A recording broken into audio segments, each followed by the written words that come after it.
Bakit ka malungkot, Bukol?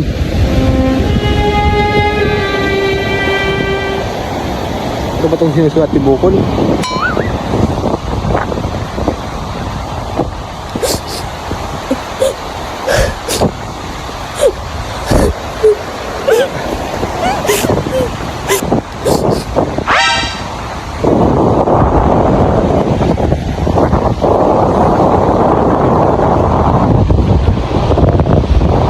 Mayaman na.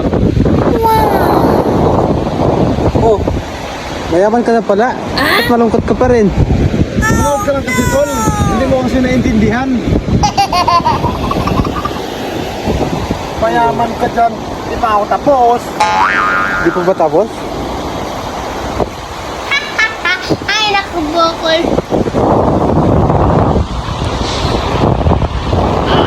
Aso.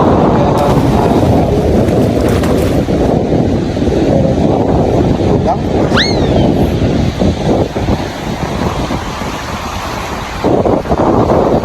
Ano na lang po. Lahat ng bagay. Dapat masaya na lang. Minsan, kailangan talaga natin obserbahan muna yung kalagayan ng isang tao. Para pwede tayo manghusga. Dapat natin obserbahan muna. Huwag muna tayo mag-judge ng maaga ba?